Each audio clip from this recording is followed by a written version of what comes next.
Selamat datang kembali dalam perkuliahan Matematika 1B MA 1102. Saya Erik dari Prodi Matematika FMIPA ITB. Pada kesempatan kali ini, kita masih akan berbicara tentang limit, yaitu limit secara khusus kita akan membahas limit pada titik tertentu dan asimtot tegak. Nah, pada kali ini juga kita masih akan menggunakan slide dari Bapak Warso Johan. Mari kita masuk ke dalam pembahasan tentang limit di titik tertentu, sekaligus tentang asimtot tegak atau asimtot vertikal. Nah, misalkan f adalah fungsi yang terdefinisi pada interval buka yang memuat titik A. Dengan fa boleh terdefinisi, boleh juga tidak. Nah, masalah limit adalah masalah menentukan kecenderungan nilai fungsi bila X mendekati titik A. Tentunya ketika kita melihat grafiknya, kita melihat bagaimana dengan ketinggian di sekitar A. Bagaimana dengan ketinggian di sekitar A. Kita akan mengatakan limit dari fungsi f untuk X mendekati A dikatakan sama dengan L jika kita dapat membuat nilai fx itu sedekat mungkin dengan L. Sedekat mungkin dengan L. Jadi, pada akhirnya di sekitar A dia akan mendekati L.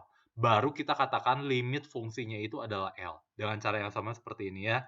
Dengan cara yang sama seperti ini. Loh Pak, ini tidak terdefinisi. Pada akhirnya ketika saya bicara tentang limit, saya tidak peduli apa yang terjadi di titik A. Malah X-nya itu tidak boleh sama dengan A ketika saya bicara tentang limit. Dengan cara yang sama di sini, X-nya itu tidak boleh sama dengan A. X-nya itu tidak boleh sama dengan A ketika kita bicara tentang limit. Karena kita hanya ingin melihat kelakuan di sekitar A dan bukan di A. Jadi saya tidak boleh, ketika mencari limit itu, saya tidak peduli apa yang terjadi dengan di titik A-nya, dan malah tidak boleh kita lihat ya. Kita hanya melihat bagaimana dengan ketinggian di sekitarnya. Kalau dia mendekati ketinggian L, maka kita katakan limit fungsinya itu sama dengan L. Oke ya. Nah, ini berikut ada contoh fungsinya. Nah, jadi pertama kali kalau limitnya itu adalah limit dari fungsi-fungsi yang kita kenal sejak SMA, yaitu fungsi polinom, fungsi rasional, polinom dibagi polinom, fungsi pada akhirnya nanti ke depannya fungsi trigonometri, fungsi eksponensial, fungsi logaritma, dan kombinasi fungsi aljabarnya, dan komposisi dari fungsi-fungsi itu pada domainnya, pada akhirnya limit di titik itu limit fungsi di suatu titik pada domainnya itu adalah tinggal kita substitusikan nilainya itu ke fungsinya, gitu ya. Karena nanti pada akhirnya itu yang kita katakan semua fungsi itu pada domainnya itu pada akhirnya kita katakan kontinu. Karena kekontinuan itu nanti kita pada akhirnya kita lihat tinggal mensubstitusi saja. Tinggal mensubstitusi saja. Nah, yang akan kita hadapi sekarang itu adalah limit yang bentuknya adalah 0 per 0, atau sesuatu per 0, atau 0 per 0 artinya tidak terdefinisi ya. Sesuatu per 0 juga tidak terdefinisi. Oke, dia tidak terdefinisi, tapi bagaimana dengan kelakuan di sekitar titik di mana dia tidak terdefinisi. Itu yang tujuan, yang melatar belakang kita bicara tentang limit ini. Dan cara yang sama nanti ketika fungsi yang ada lompatan ya. Yuk kita bicara satu-satu. Mulai dari pertama kali ini, dalam kasus 0 per 0, misalkan diketahui fungsi yang seperti ini, untuk X tidak sama dengan 2, dan 5 ketika X sama dengan 2. Ketika X-nya tidak sama dengan 2, tentunya ini boleh saya faktorkan X min 2 dan X plus 2. Karena X-nya tidak sama dengan 2, boleh saya coret karena X-nya tidak sama dengan 2 ya. Kalau sama dengan 2, bahaya, 0 per 0. Nggak boleh dicoret. Jadi saya tinggal X plus 2. Jadi sebenarnya fungsi ini itu adalah fungsi X plus 2. Seperti grafik ini ya. Tapi di X min 2 ketinggiannya bukan diberikan oleh X plus 2, yaitu 4. Bukan diberikan oleh 4, makanya ini kosong. Tapi diberikan oleh ketinggiannya adalah 5. Pertanyaannya, limit fx untuk X mendekati 2 berapa? Kalau kita lihat dari kiri dan kanan, dia akan menuju ke ketinggian 4. Oke ya. Kita lihat coba caranya, limit fx X mendekati 2. Ini tentunya akin kita pecah. X min 2, X plus 2. Karena X tidak sama dengan 2, boleh saya coret. Ingat ya, limit itu tidak boleh bicara ketika X sama dengan 2, tapi di sekitar 2, ketika dia mendekati 2.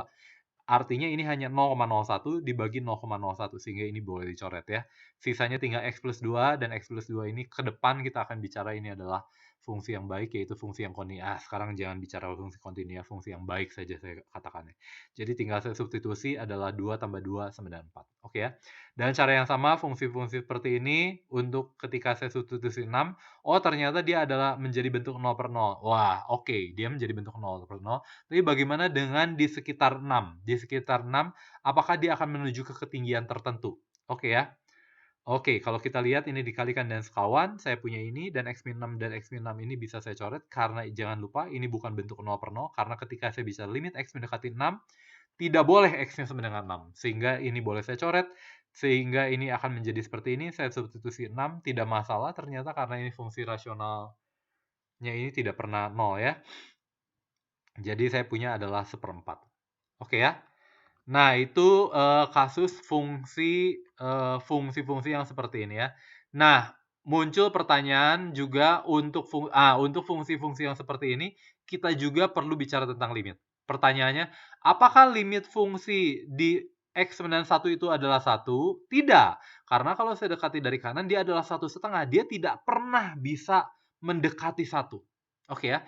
Dengan cara yang sama, apakah 1,5? Tidak. Karena kalau saya bergerak dari kiri, dia apapun yang terjadi, dia tidak akan pernah mendekati nilai 1,5. Paling mentoknya 1. Jadi selalu ada jarak. Jadi selalu dia tidak pernah bisa mendekati. Artinya, limitnya itu bukan 1,5, juga bukan 1. Dalam kasus ini, limitnya tidak ada. Dalam hal ini, kita perlu bicara tentang apa yang dimaksud dengan limit sepihak. Oke ya, definisikan limit kiri dan limit kanan dengan cara yang sama, mendekati A dari kiri, dikatakan ditulis dalam bentuk ini. A minus artinya apa? Dari kiri A minus, minus artinya di kiri dari 1. Contohnya ini ya, kalau A-nya 1, di kiri dari 1 dia akan mendekati ketinggian 1. Di kanan dari 1, dia akan mendekati ketinggian 1,5. Amin ini artinya bukan menyatakan nilai negatif dan positif. Terima kasih Pak Warsoma. Bukan ya, bukan A negatif. Tapi ini artinya dekati dari A, dari kiri. Kiri A dan kanan A gitu kira-kira. Jangan lupa ketika saya bicara tentang limit, saya tidak mau berurusan dengan X sama dengan A. Oke ya. Dalam hal ini, oke, yuk kita coba lihat contoh soalnya dulu. Contoh soalnya. Nah, ini kasus lompatan seperti tadi ya. Pertanyaannya, apakah limitnya ada? Loh Pak, ini tidak terdefinisi. Ingat, ketika saya bicara tentang limit, tidak boleh bicara ketika X-nya sama dengan 2. Saya hanya tertarik ketika X-nya itu di sekitar 2. Kurang dari 2 atau lebih besar dari 2. Kiri 2 atau kanan 2. Nah, ini kita lihat limit kirinya. Dia akan fx kiri dari 2. Kiri dari 2 yang mana? Yang atas yang bawah? Yang atas tentunya. Sehingga saya substitusi 3x minus 1 menjadi 5. Kalau X mendekati 2 dari kanan,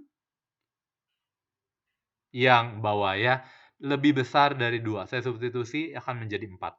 Sehingga saya punya limit kirinya adalah 5, tapi ini tidak sama dengan 4 yang ada limit kanan. Artinya limit fx-nya itu tidak ada. Karena dia bukan 5, tapi juga bukan 4, bukan juga di antaranya karena tidak pernah mendekati angka 5 atau angka 4 atau angka di antaranya atau seluruh bilangan real nanti pada akhirnya bisa dibuktikan.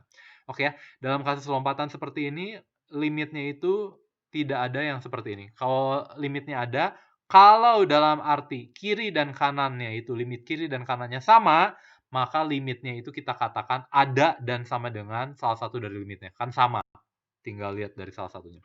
Nah, ini ada sifat. Kalau limit efek ini, ini yang tadi.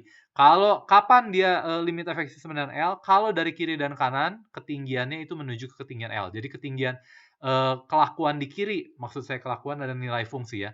Kelakuan di kiri dan kelakuan di kanannya itu konsisten, yaitu adalah L. Sehingga limit efek mendekati A juga adalah L. Oke ya.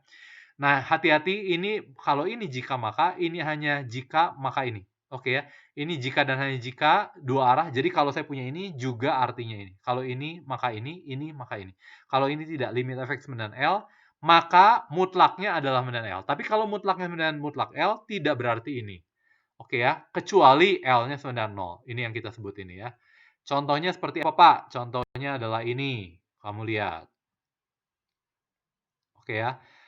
Ambil fx-nya sama dengan X pangkat 3. Apakah kalau mutlaknya sama dengan mutlak L, apakah limit fx sama dengan L? Ternyata tidak. Contohnya di sini mutlak dari fx ini adalah x pangkat 3, fungsi bagus, saya substitusi adalah 1. Karena min 1 pangkat 3 adalah min 1, dimutlakan adalah 1. Tetapi limit dari fx untuk x mendekati minus 1, itu adalah apa? Min 1 pangkat 3 adalah min 1, dan ini tidak sama dengan ini. Oke ya. Jadi pada akhirnya kalau saya punya ini sama dengan mutlak L, tidak harus limit fx-nya sama dengan L. Mudah sekali kalau kita melihatnya secara grafik. Ingat ya, grafik sangat membantu, tapi grafik bukan bukti. Oke ya. Nah, kamu coba lakukan hal-hal yang berikut untuk melihat tentang limit sepihak ini. Oke, nah, pembahasan terakhir, kita kali ini adalah tentang limit tak hingga. Kalau sebelumnya kita sudah bicara tentang limit di tak hingga, artinya ketika X terus membesar tanpa batas, atau X terus mengecil tanpa batas, dia akan menuju ke ketinggian berapa? Atau dia tidak menuju ke ketinggian berapa, dia akan terus naik atau terus turun, yang akan kita sebut plus tak hingga atau minus tak hingga. Nah, dalam kasus ini kita melihat limit tak hingga, artinya nilai fungsinya akan tak hingga ketika mendekati A. Nah, ya kok kamu lihat di sini ya. Ketika mendekati A, maka lihat kamu ketinggiannya, nilai fungsinya akan menuju terus membesar tak berbatas. Dan cara yang sama kalau dari kanan. Tapi tidak harus selalu seperti ini ya. Bisa juga seperti ini. Ini menuju minus tak hingga, kalau dari kiri, dari kanan dia akan menuju ke ketinggian L. Dan cara yang sama bisa kasusnya terjadi seperti ini. Apa artinya sama dengan tak hingga? Artinya nilai fx itu dapat dibuat sebesar apapun untuk semua titik x yang dekat dengan A. Artinya dia selalu terus membesar gitu ya. Dan cara yang sama bisa dicoba untuk minus tak hingga, tentunya dia akan mengecil tanpa batas. Pada beberapa fungsi, nilai tak hinggaan hanya pada satu arah saja. Contohnya ini ya, tidak harus. Oke. Nah, sifat juga kalau misalnya limit 1 per X untuk X mendekati 0 dari plus, maka dia akan menuju tak hingga. 1 per X pangkat K untuk 0 minus, N genap adalah tak hingga, N ganjil adalah minus tak hingga. Ini sangat membantu kalau saya pakai gambar ya. Pakai gambar kan kamu bayangkan 1 per X saja lah. Kalau X mendekati 0 plus kan dia akan menuju plus tak hingga ya. Kalau X menuju 0 minus, dia akan menuju minus tak hingga. Itu untuk ganjil. Kalau genap kan kira-kira yang gitu ya gambarnya. Dia akan terus kiri dan kanan dia menuju tak hingga. Makanya kamu ini. Nah, daripada ngafal ini menurut saya mendingan kamu membayangkan grafiknya seperti apa. Membayangkan grafiknya seperti apa. Kalau grafiknya kamu sudah mengerti, kira-kira ini tidak terlalu menjadi masalah. Kira-kira ini tidak terlalu menjadi masalah ya. Nah, selanjutnya kita mau masuk ke pembahasan tentang asimtot tegak. Sebelum pembahasan tentang asimtot tegak. Oke ya. Nah, yuk kita masuk ke pembahasan asimtot tegak. Nah, kita sudah tahu kalau misalnya 1 per X kuadrat dia akan plus tak hingga. Lalu saya bisa bicara tentang limit kanan dan kiri. Tidak harus kanan dan kirinya plus tak hingga ya, contohnya yang seperti ini. Dalam kasus seperti ini, contohnya juga ini, kamu tinggal bisa substitusi saja. Kamu tahu bahwa mendekati 2, atas akan mendekati 1, tapi bawah akan mendekati menuju bilangan akan makin kecil. Makin kecil dia akan menuju plus tak hingga gitu ya. Nah, dalam kasus 3 kasus ini, dalam 4 kasus ini, kita sebut X sama dengan 0 adalah asimtot vertikal atau asimtot tegak. Dan cara yang sama X sama dengan 0 adalah asimtot tegak. Dalam hal ini X sama dengan 2 adalah asimtot tegak. Jadi definisinya kapan X sama dengan C itu adalah asimtot vertikal atau asimtot tegak dari fx. Kalau berlaku salah satu saja dari sini. Kalau salah satu berlaku, langsung jadi asimtot tegak. Fx X mendekati C plus tak hingga atau minus tak hingga. Limit fx X mendekati C minus plus tak hingga atau minus tak hingga, maka X sama dengan C itu adalah asimtot vertikal. Oke ya. Jadi begitu saya membuktikan ini, yang pertama langsung X sama dengan 0-nya itu adalah asimtot vertikal. Tidak perlu saya cari X mendekati 0 dari kiri. Oke ya. Dan cara yang sama yang ini juga. Oke. Oke ya. Bagaimana dengan ln X? Bagaimana dengan ln X? Kamu pikirkan ya. Kalau E pangkat X gimana? Punya asimtot tegak nggak? Bagaimana kalau Y sama dengan tangan X? Punya asimtot tegak atau tidak? Oke ya, mudahnya kamu lihat dari gambar. Tapi tentunya kalau kamu tidak mau melihat dari gambar, ya kamu bisa lakukan secara aljabar ya. Kamu bisa lakukan secara aljabar juga. Substitusi untuk bilangan yang makin besar, apakah dia akan makin membesar atau dia akan makin mengecil. Nah, oke ya, saya mau masuk sifat-sifat limit. Nah, ini adalah beberapa sifat limit. Nah, sifat limit ini seperti yang biasanya untuk X plus menuju tak hingga juga, N menuju tak hingga yang kalau sebelumnya lagi, ini berlaku kalau limit F dan limit G-nya ada. Kecuali kalau ini konstan ya. Kalau ini selalu berlaku. Tapi yang ke bawahnya itu hanya berlaku kalau Fx dan Gx-nya itu ada. Kalau tidak, tidak. Hati-hati. Hati-hati. Oke ya, hati-hati sekali ya. Nah, ini bila Px adalah polinom, maka Px oke ya, nanti pada akhirnya ini kita tahu karena polinom itu kontinu nanti pada pembahasan setelah ini dan setelahnya. Nah, ini juga ada prinsip yang bagus sekali yang kita sebut adalah prinsip apit. Misalkan saya punya f, g, h, 3 fungsi dengan berlaku ini. Ingat, ini gx lebih kecil atau sama dengan. Artinya kalau ini cuma lebih kecil juga berlaku. Untuk setiap x anggota I, tentunya I-nya harus memuat A. I-nya harus memuat A. Tetapi A-nya itu tidak harus oke ya, oke. Pada akhirnya A-nya tidak harus di I juga ya. A-nya tidak harus di I. Limit Gx, kalau limit pengapitnya sama dengan L, maka limit yang diapitnya akan terdesak menjadi L. Kira-kira itu. Tapi harus berlaku limit pengapitnya sama dan harus berlaku ketaksamaan ini. Oke ya. Itu yang kita sebut prinsip apit. Oke ya. Nah, prinsip apitnya nanti akan kita gunakan untuk membuktikan sifat yang terkenal yaitu tentang sin X per X 91 ya, dan 1 min cos X dibagi X adalah 0, atau yang ini juga ya. Nanti kita lihat pada video yang selanjutnya. Tapi untuk sin X, kalau bentuknya yang biasa saja ya tinggal substitusi saja ya, karena pada akhirnya kita tahu dia adalah fungsi yang kontinu. Oke, jadi kesempatan kali ini kita bicara tentang limit. Nah, limit ini diperlukan oleh apa? Ketika kita bicara tentang bentuk 0 per 0, atau ketika kita bicara tentang sesuatu dibagi 0, atau ketika kita melihat ada lompatan. Kalau ketika ada lompatan, saya butuh limit untuk mengatakan bahwa limitnya bukan itu. Limitnya bukan itu. Oke ya. Saya pikir kali ini sampai segini saja. Kedepannya kita akan membicarakan limit trigonometri. Terima kasih.